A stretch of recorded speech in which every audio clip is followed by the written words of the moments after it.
Shalom, call Halo Yahweh, Bahashem, Yahweh Shai, Bahashem, Rakakwadash. Double honors to the apostles and elders of Great Millstone who rule well over the flock. Shalom and salutations to you brothers out here pushing the words of truth and sincerity. All right. And I'm going to get right into it. This is Isaiah 47:1. It talks about the fall of Babylon predicted. Spiritually, America is Babylon. All right. There's physical Babylon, the actual city that existed. And now there's a spiritual Babylon. Okay. These places, these countries, these kingdoms are like ancient kingdoms revamped. Okay. That's why we always say Rome. America is Rome all over again. Well, it's also Babylon because of the whoredoms and the evils. All right. The culture, the paganism of Babylon still exists today in America. All right. And it's also the place of Israel's captivity, just like ancient Babylon.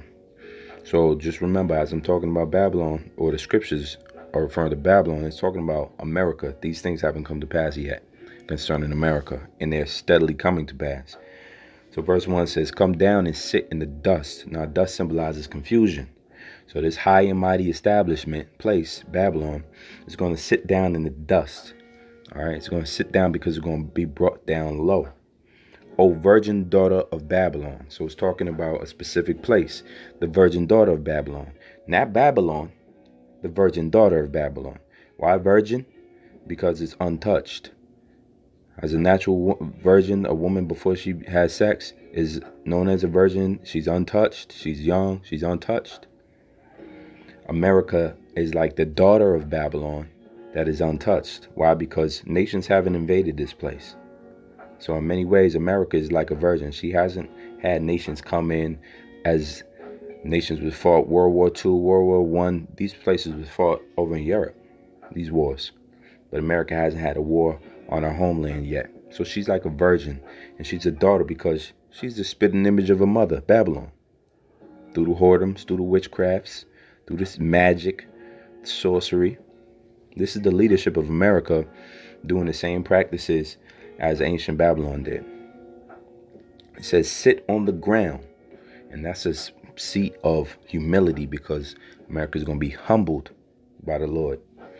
There is no throne, O daughter of the Chaldeans. Once again, you're like the Chaldeans. Chaldeans were people that was known for their sorcery and witchcraft. America is no different. The leaders of this empire known as, in this corporation, America, are witches. Let's not get confused. They're sorcerers and they are also Satanists. It says, for thou shalt no more be called tender and delicate. So that delicateness, that tenderness that a young female has once she gets pretty much popped, when she has sex, she's no more tender and delicate.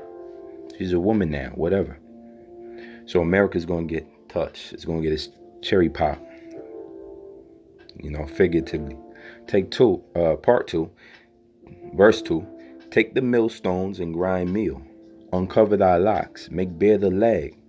Uncover the thigh, pass over the rivers. These are all usage terms using so that, allegories to help understand that America is going to be exposed fully. If somebody uncovers their locks, make a woman that makes bare her legs and uncovers her thighs, she's exposed. So America is getting exposed. How? Because it's a country ran by pedophiles. All right, it's a corporation. They done stole all the money. This is a debt society. All right, they're just you have to brace yourself for the new world order. America, as the Constitution and the Declaration of Independence as we know it now, is not going to be long standing soon. It's going to be a full out police state. All right, and we're seeing these things happen right now. But also America has this bloody history. Okay, cargo slave trade, trilateral slave trade. All right, the taking down of the Gad and Reuben, so Seminole Native Indians, and the blood that was shed on this land when they came here and conquered this place, because Europeans weren't here first. Edomites were not here first, but they rule. And so now it's being exposed. Verse 3, thy nakedness shall be uncovered. And ultimately, that's an embarrassing thing. Yea, thy shame shall be seen, because it's shameful to be naked in the presence of the public. Right? They're seeing parts that's supposed to be covered up. And so America is being seen for who it truly is. This is a place of Edom, persecution of Israelites. This is the place of our last captivity. It's a place of all wickedness, evil being pushed, and that vibration being pushed throughout the world. That's why Babylon in the scriptures, America, is going to give these nations cups to drink that they will get drunk off, and then they will become angry with Babylon for giving them that cup. What is that cup? The ways of Babylon, the ways of America: murder, all right, steal, theft, okay, rich rule oppressing the poor, homosexuality, bestiality, all sites of strange sexual deviant acts, pedophilia. They're being uncovered as we speak. Whistleblowers, prophets of the Lord. And so it says, yea, thy shame shall be seen, and the nations are seeing America's shame. I will take vengeance, and I will not meet thee as a man. That's Yahushua. His return, which is prophetic, hasn't happened yet. The second coming of Yahushua, who's not going to meet you as a man. He's not going to meet you as he came the first time, humble as a lamb. He's going to meet you with outright force. That's why the scripture says the saints shall take the kingdom and possess it. The Lord's going to come back with fire and anger and wrath to burn up, right, with vengeance.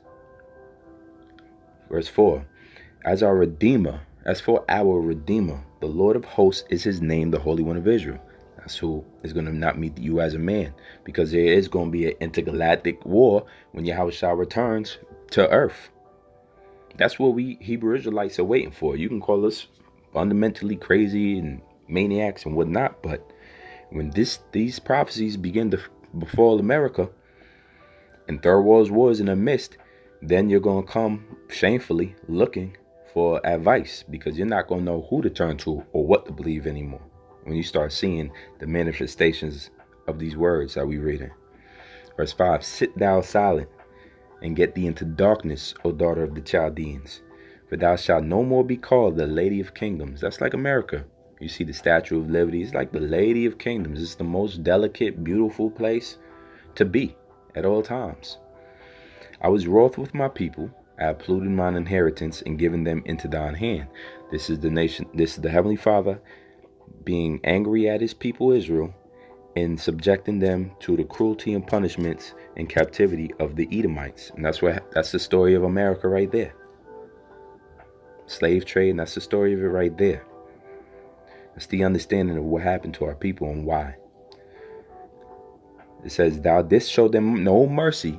Upon the ancient house hast thou very heavily laid thy yoke. A yoke is a piece of iron that goes around your neck. It's a burden to carry around you. It's what they put on slaves. If you go and type in iron around slaves' necks, all right, or take a look at different pictures of slaves in America pre-1900s, and you will see they had yoke of irons around their necks. And so Edom, the nation who took us down, who enslaved us, put these heavy yokes upon even the oldest men's necks. And this was for a purpose. They said that we were runaways, to prevent runaway slaves and whatnot, branding us. The list goes on. Alligator bait. The list goes on. They showed no mercy. Verse 7, and thou saidest, I shall be a lady forever. So that was the imagination and the mindset of Edom. Once he did this to our people, he pretty much felt he would never be dominated or conquered out of that state and that status that they have now. And they still feel that way. So that thou didst not lay these things to thy heart, neither didst thou remember the latter end of it. So you're not laying the things that are the words of the Lord to your heart. You're not understanding that the Lord is a conqueror. All right, Yahushua is going to be sent a second time to conquer you and take down all kingdoms and be the King of Kings on this earth and set up a righteous empire with his people. Y'all not putting this all together. That's why it says, neither didst thou remember the latter end of it. The latter end is that Edom, the end of this world will be Edom, and Jacob is the beginning of that followeth. That's in 2nd Ezra, the 6th chapter, 9th verse. And so you learn that there's periods and ages and time sequences which the Lord have already preordained and set up for man to rule for a period of time. And once that time is up, he allows the next ruler to come in. And so this final rulership is going to be everlasting when his son returns. So yes, we are waiting for the return of in the manifestation of the Messiah the second time. We are. Verse 8, therefore hear now this, though thou art given to pleasures, that dwellest carelessly, that sayest in thy heart. And who are the people in the most pleasure on the earth? Americans.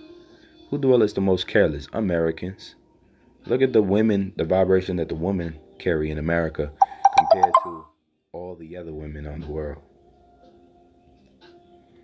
Look at that. And you'll see that this is the most careless place. That says in thy heart, I am, and none else beside me. I shall not sit as a widow, neither shall I know the loss of children. So you never think you'll be a widow nor childless. It goes on.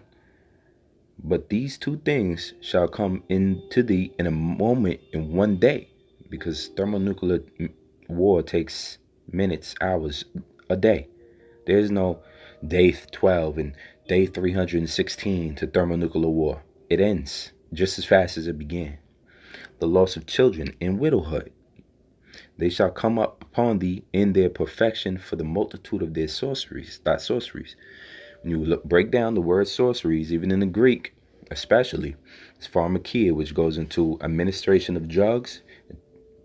All right, it talks about poison, and that's what's going on, along with sacrificing children, along with drinking blood, along with these different left-hand satanic rites and sacrifices and rituals that take place in America, that are done by the elites, that are done by the top, the illuminated ones of Edom.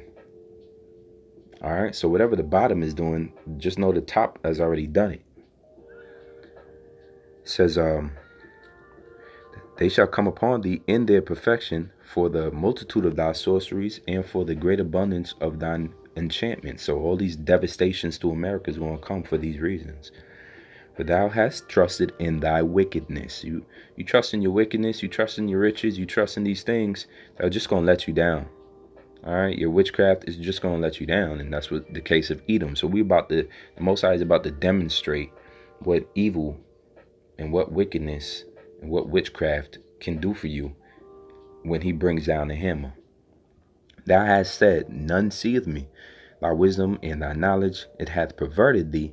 And thou hast said in thine heart, I am, and none else beside me. So he's completely pompous, proud, arrogant, just where the Lord wants him. Just like Pharaoh. All right. Therefore, verse 11, shall evil come upon thee. Thou shalt not know from whence it riseth, and mischief shall fall upon thee. Thou shalt not be able to put it off, and desolation shall come upon thee suddenly, which thou shalt not know. Meaning the Lord's going to outright destroy these people. It's the book of Habakkuk 2, verse 16. It says, thou art filled with shame for glory. So where glory once filled their cup, where they once was able to say America and chant it proudly with fists in the air and nuclear arsenals left and right, and be able to say no country can take us down, the Lord's going to fill that part with shame. Now you're going to see nations arise, come to America and confront America on a world stage as if they never were scared of it in the first place. Drink thou also, and let thy foreskin be uncovered. The cup of the Lord's right hand shall be turned unto thee, and shameful spewing shall be on thy glory. So all the disgrace, like it says here, everything that was once beautiful about America is going to be turned upside down, and you're going to see for the nasty freak demon devil worshiping wench that she always was. All right, and murderous, vile, despicable person that lead America. All right, and this is Isaiah 14, and what did I have? Isaiah 14 verse 4. Start at 3. And it shall come to pass in that day that the Lord shall give thee rest from thy sorrow, and from thy fear, and from the hard bondage wherein thou wast made to serve. Who was made to serve in America? Who was made to serve? Israelites, Negroes, Latinos, and Native Americans. We all were made to serve by Edomites, whether they were Spaniards, whether they were called English, or whether they were German, whether they were from Belgium, whether they were the French Edomites. These are the Edomites that we were made to serve under, because the Lord did that to us. Now he's telling us he's going to give us rest from our sorrow, and from our fear, and from our bondage. Now you got our attention. Verse 4, thou shalt take up this proverb against the king of Babylon. So now this is us in our freedom. Once we are freed, delivered from captivity, once we are saved from our enemies, we're going to be turning towards our enemies and saying this to their kings, their royalty, to the Trumps, to the Rockefellers, to the Rothschilds. We'll talk to Edom like this. It says, and say, how hath the oppressor ceased? The golden city ceased. Meaning we'll look down upon them and say, how's the big bad American? How is this big bad Edomite? How have you become made low, man? How is the Lord tramped over you like Maya in the street? How was he made you like the dung of the world? What happened to your great empire? This great establishment, America, what happened to it? It's gone. How did it get cut off? Verse 5, the Lord hath broken the staff of the wicked, and the scepter of the rulers. So he took down their power. He who smote the people in wrath with a continual stroke. What is that continual stroke that he smote? Edom smote us with? Let's go back to their history. You always got to remember who these people were and how did they get this place, right? All right, so let's see here. This is, I hope it's not going to hit me with this now. Let's see if I can restart it. This article on Trail of Tears. All right, cool. And it says, Facts, Maps, and Significance from Britannica.com. Trail of Tears in U.S. history, the forced relocation during the 1830s of eastern woodland Indians of the southeast region of the United States, including Cherokee, Creek, Chickasaw, Choctaw, and Seminole. So that's Gadi and Reuben of Israelite heritage, among other nations, to Indian Territory west of the Mississippi River. Estimates based on tribal and military records suggest that approximately 100,000 indigenous people were forced from their homes during that period, which is sometimes known as the removal era, and that some 15,000 died during that journey west. The Trail of Tears invokes the collective suffering those people experienced, although it is almost commonly used in reference to the removal experiences of the Southeast Indians generally and the Cherokee Nation specifically. The trail consisted of several thousand routes and one main water route, and by passage of the Omnibus Public Lands Management Act in 2009, stretched some 5,045 miles across portions of 9 states. They made these Native Americans, our people, our tribe, Gad and Reuben, cross on foot in the winter 5 states, 1, 2, 3, 4, 5, 6, 7, 8, 9 through 9 different states of the United States, barefoot, crossing miles, 5,000 and 15,000 perished in that time. That is why you have to know thine enemy. Once again, going back to Isaiah 14. This is where the vengeance in our spirit comes from. It never was suppressed. They tried to make our people more docile, make us enjoy this captivity. But we remembered through our prophets, through the Lord setting men up. We remembered our calling. We remembered who the Lord came for. We were reminded, and it was brought back to our memory, who we're supposed to be serving and what happened to our people and who did it. Okay, verse 6. He who smote the people in wrath with a continual stroke, because after Trail of Tears, then it was the next one, then it was Wounded Knee, then it was slave trade, then it was alligator bait, then it was hit the African.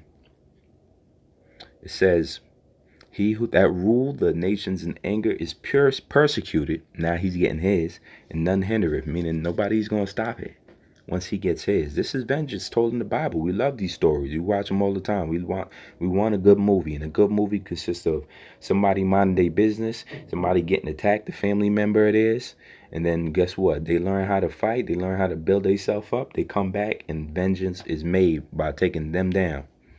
Eye for an eye. Verse 7, the whole earth is at rest and is quiet. They break forth into singing. So all these people of the world is going to celebrate, not just us. It's going to be a glorious day on earth when Edom is put down. Isaiah 13, verse 14. Let's get into KJ. Isaiah 13 and 14. It says, and it shall, I'll read up. Therefore I will shake the heavens, and the earth shall remove out of her place in the wrath of the Lord of hosts, and in the day of his fierce anger. So how's America going to be able to withstand all of this? You know, y'all done came up with all types of nice internet, and y'all got plans for New World Order in 2050 and flying cars. And how you going to take down the Lord again? When he comes back with the wrath of the hosts and the fierce anger and the day of his fierce anger? You don't got a plan for that. Well, your plan is all clandestine and wrapped up in your military program, but it's not going to make it. And you know that. Verse 14, and it shall be as a chased roe. What is a chased roe? It's like an antelope that's being chased. All right, we all seen the cheetah chasing the antelope. Man, you just going everywhere. Whoop, whoop, whoop, jumping, dodging, spinning. You just trying to get going. And that's how the people in America is going to be at this time. As thou and as a sheep that no man taketh up, especially you Edomites, running, scared of the powers of the heavens returning. They shall every man turn to his own people and flee one into his own land. Reason why we know nationality matters is because when all hell breaks loose, you don't look for other nations. You don't be trying to race mix or nation mix when all hell breaks loose. You look for your people. And that's biblical facts right here. And that's future prophecy.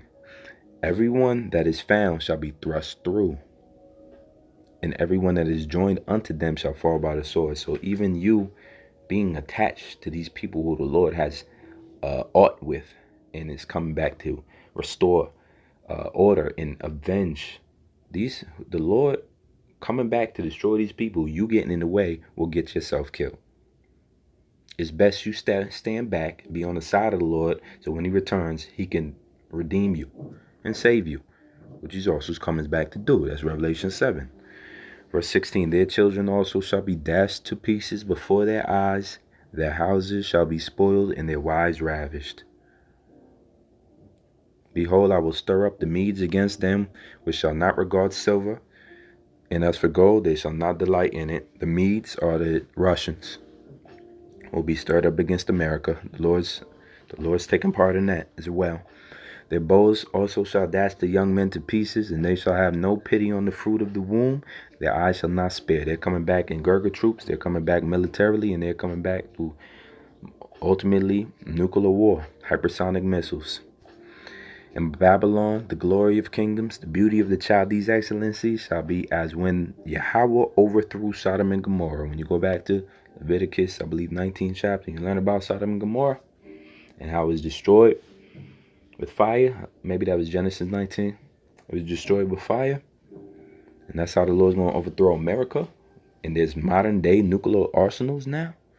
Now you understand perfectly the day we in, the time we in. This is the time of the end.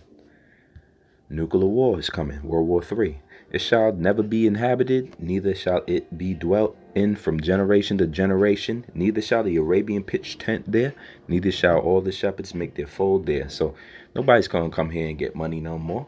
America ain't going to be the place of the high GDPs and the exports, and you can make it, fake it till you make it. All that's gone. All that commerce, that's going to be wiped away and fired. There's going to be nothing left for deserted creatures here. Verse 21, but wild beasts of the desert shall lie there, and their houses shall be full of doleful creatures, and owls shall dwell there, and satyrs shall dance there, And the wild beasts of the islands shall cry in the desolate houses, and the dragons in their pleasant palaces.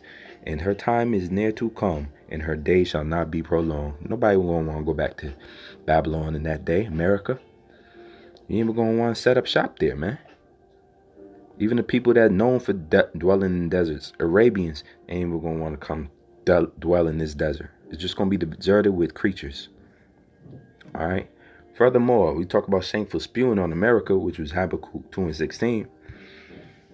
This is shameful. This shows you something's wrong with America. If you didn't know in other forms, you know economically that the penny shouldn't cost $1.99 to make. It's like two pennies to make. This is from coinnews.net. Penny cost 1.99 cents to make in 2019. So that means you're losing money every time you print a penny. The nickel costs 7.62 cents.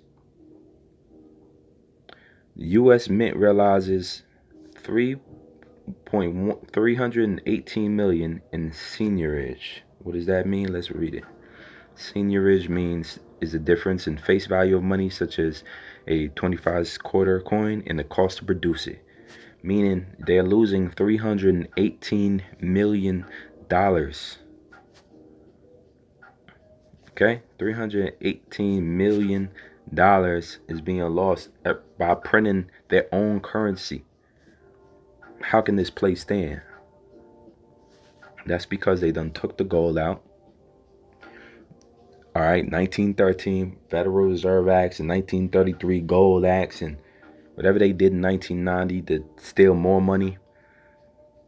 There's nothing here left, man. Psalms 21:8. You will capture all your enemies. It's locking. Let me go to Psalms 21:7. Get the King James. It says here, For the king trusteth in the Lord, and through the mercy of the Most High he shall not be moved. Thine hand shall find out all thine enemies. Thy right hand shall find out those that hate thee. The Lord is going to find out these people for you. Meaning he's going to deal with them for you. Verse 9. Thou shalt make them as a fiery oven in the time of thine anger. What's a fiery oven? How do you make your enemies a fiery oven? Thermonuclear war does that. The Lord shall swallow them up in his wrath, and fire shall devour them. It's going to be a fiery end to America. Get that in your head. Their fruit shalt thou destroy from the earth, and their seed from among the children of men. And you're going to wipe their children out. The Lord will not hear the cries and begs of the wicked in that day, young or old. For they intended evil against thee. This is why. See, the Lord already established Edom to be a nation that cannot receive salvation. There's no saving an Edomite. There is no Edomite that gets scot-free. This is their time to rule this inherited earth. And once their age, their number is up, their period of rulership is up. That is it. They're going to get 1,000 years of slavery. And then they're going to be wiped off the face of the earth. Why? Verse 11. For they intended evil against thee. They imagine a mischievous device which they are not able to perform. Why? What is that mischievous device? New World Order. The chipping of society. The depopulation from 7.5 billion people on this earth to 500 million. Something that they're comfortable with. The enslavement of the rest of the world under them. Therefore shalt thou make them turn their back, and they shall make ready thine arrows upon the strings against the face of them. Be thou exalted, Lord, in thine own strength, so will we sing and praise thy power. What is the song that we're singing? The scriptures. And what does the scripture tell you? Vengeance is mine, saith the Lord, and that it is a rightful thing. Okay, it is a rightful thing to return vengeance upon those that make you suffer.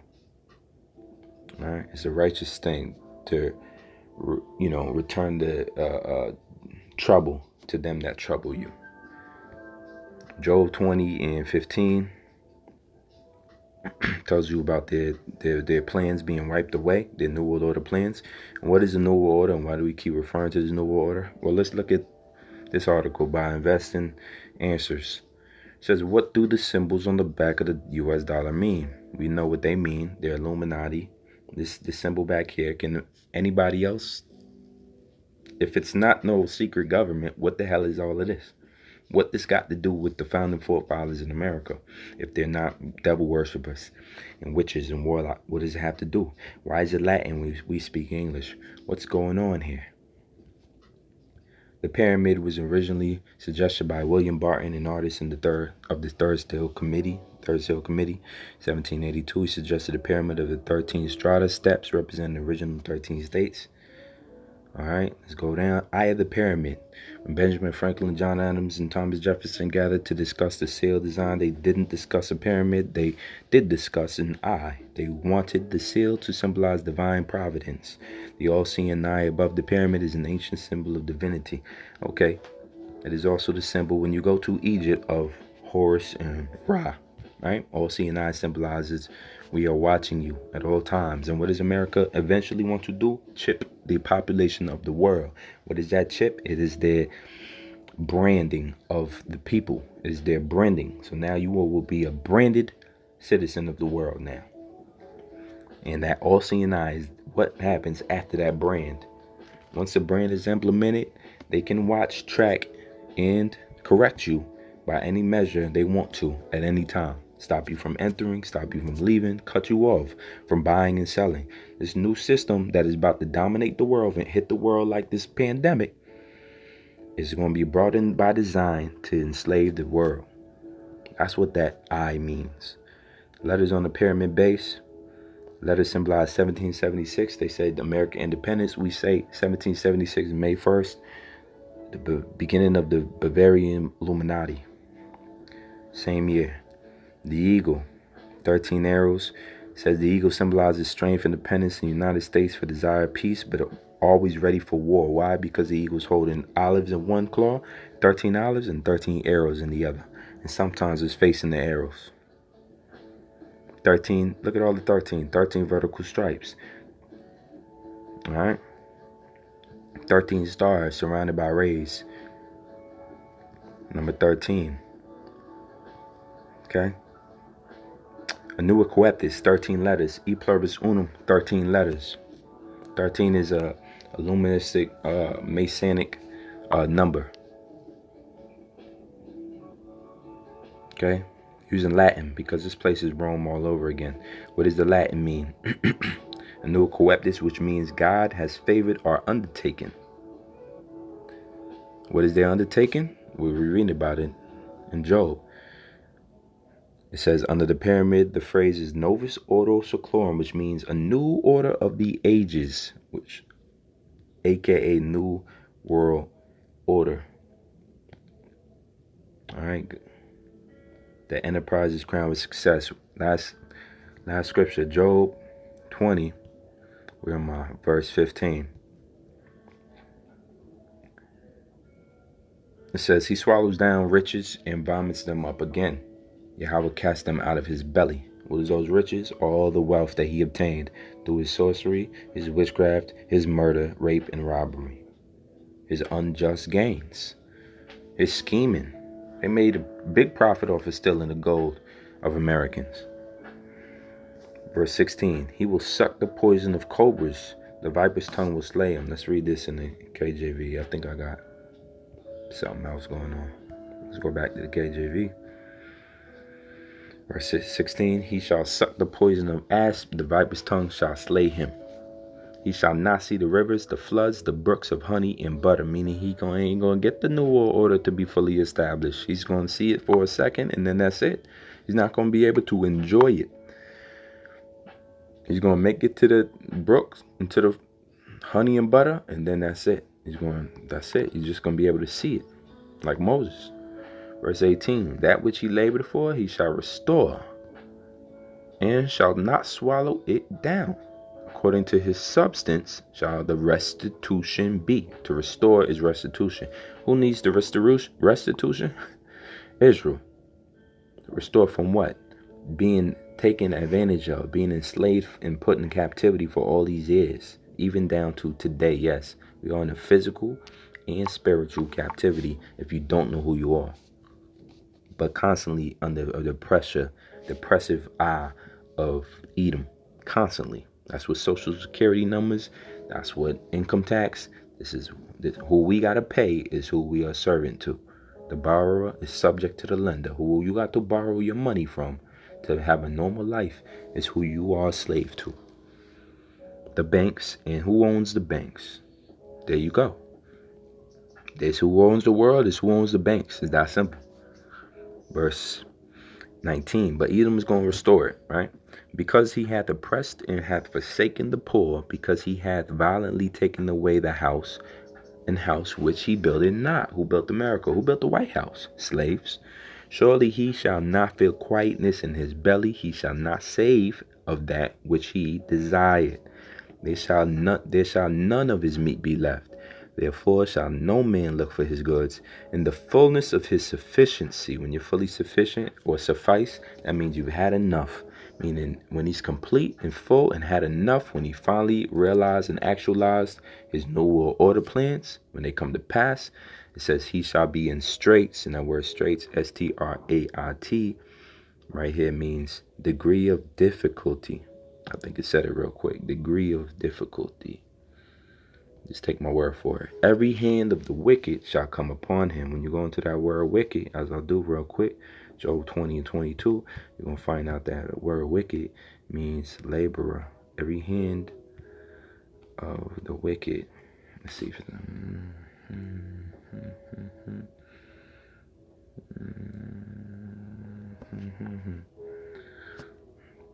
I think this is the word right here.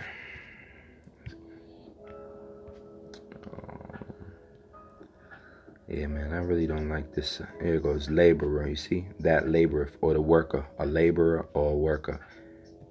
I don't know how they got wicked out of this, but it means him who suffers, or a worker.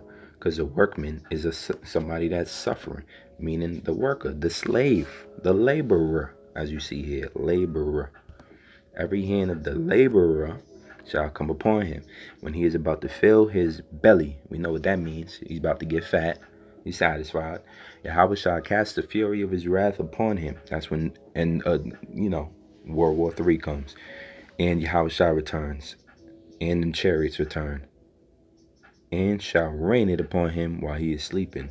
And that rain goes into this missiles being shot over. It says, he shall flee from the iron weapon and the bow of steel. Missiles shall strike him through. It is drawn, and it cometh out of the body, silos.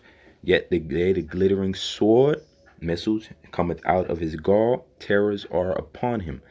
All darkness shall be hid in his secret places. A fire not blown, nuclear detonation, shall consume him. It shall go ill with him that is left in his tabernacle. The heaven shall reveal his iniquity, and the earth shall rise up against him.